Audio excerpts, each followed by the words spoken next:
Imagine our galaxy, the great Milky Way. It contains hundreds of billions of stars. And further imagine the fact that there are an endless number of galaxies is nearly impossible to fathom. And yet, as human beings, curious and inquisitive by design, we continue to dream, imagine, and pursue such unimaginable quests in the pursuit of further understanding the universe with which we live in. And with every answer comes even more questions. Today, the information of the world is changing at a rate of 186,000 miles per second. Now this means, according to the law of accelerating returns, we will experience not 100 or 200 years of progress, but more like 20,000 years of progress in the 21st century. Now, I don't know if you're like me, but I can't even begin to fathom such statistics. But what I do conceptually understand is that the rate with which information is changing requires us to think very carefully about our relationship to everything. And that is a value and a trait that I believe Indian people have long lived by. Now you're probably sitting there wondering, what the heck does that have to do with NACDI and with this talk? And it is this. Because of the rate of change, be it technology, be it information, be it demographics, be it the world's economy, the new currency of the future, and let me repeat that, the new currency of the future is innovation. And the beautiful thing about that is that no one owns the market on innovation. Anyone can be an innovator.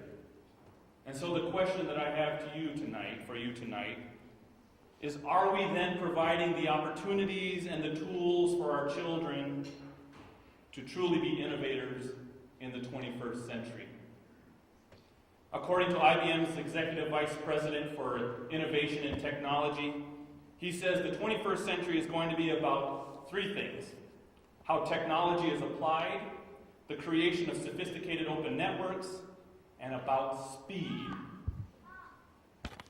And he goes on to say that then that innovation ultimately, though, will be the dominant force. Just this past weekend, Bill Gates at a World Economic Conference spoke to a group of business leaders, and he said that he anticipates in the next 5 years, not 20, but in the next 5 years, the internet will completely change broadcast television as we know it today. For innovation like this to thrive, will require multidisciplinary global collaboration or partnerships. And that, ladies and gentlemen, is exactly what NACDI or NACDI is all about. We are about multidisciplinary partnerships and projects that will assist in repositioning the Indian community to be active innovators, contributors, and participants in this global shift. We are about reawakening and positioning the Indian community to be a place where imagination and innovation flourishes, and where our cultural strengths and community assets are central to our success and our future. You see, many centuries ago, our indigenous ancestors once enjoyed complex civic and cultural communities that thrived with commerce, science, medicine, astronomy, agriculture, and education. Their ability to successfully adapt and provide for themselves and their communities was a result of being strength-driven, value-centered, and vision-focused. Community was united, learning was expected, innovation was encouraged, and success was shared. Those, my friends, were the ingredients that made our nation strong. But today, the urban American Indian community reflects decades of social welfare movements, investments, and institutional efforts attempting to hold the Indian community together. Our Indian communities have moved from once epic centers of entrepreneurship and innovation to now dependent enclaves driven by a poverty-based community infrastructure. Our recent dependence on social services and systems has caused us to focus on the individual's needs and wants. But you and I know that we are stronger when we are united. We are more powerful when we are all working together for a shared vision and a common goal. And if there is one area in particular that I believe we need to rally behind like no time before. It is the building of the capacity of our people and the skills of tomorrow. Yes, that means science, technology, engineering, math, but it also means business and finance. It means critical thinking skills and relationship skills. Such capacity in our community, believe it or not, aids our ability to preserve and strengthen who we are as Indigenous people. It leads to self-sufficiency and self-determination, and it ultimately uplifts sovereignty.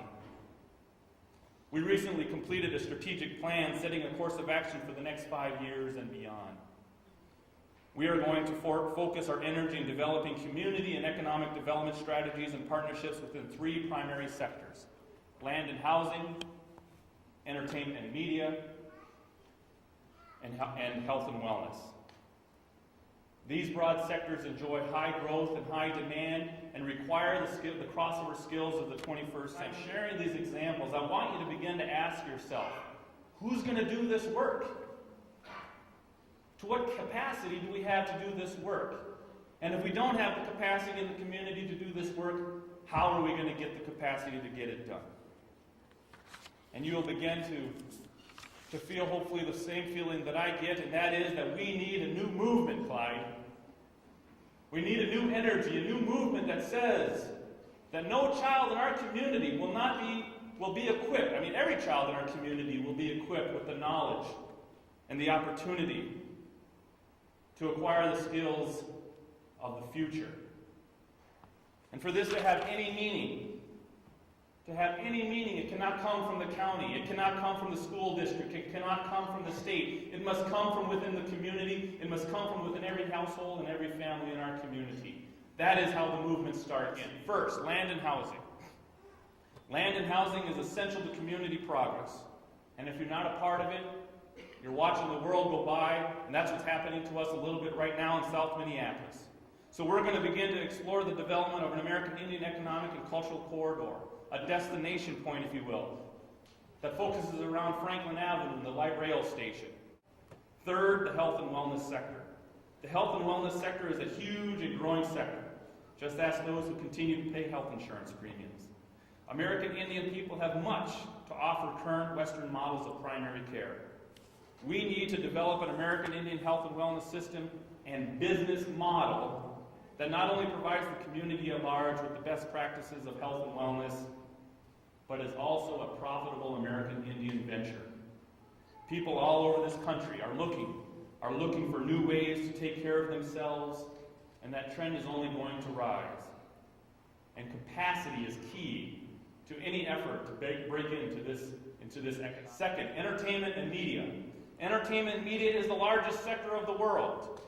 Telecom and the technology associated with it have only begun to percolate. If we do not pay particular attention to this sector in a meaningful way, we will be left out of one of the largest economic and political engines of the world. And as long as Indian people continue to be absent in the entertainment and media arena, we will continue to be invisible. We need to tell our stories, and we need to use the technology of today and tomorrow to do it. And NACDI by no means is the catch-all or the do-all. As a matter of fact, we have a pretty focused agenda and scope. But collectively, everyone in this room and those who couldn't make it tonight, we're all working on important aspects of our community and our community well-being, and we need to continue to further support and complement each other.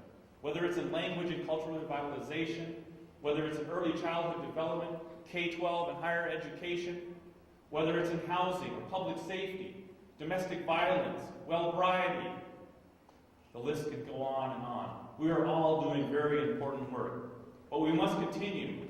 We must continue to work collectively, not in isolation.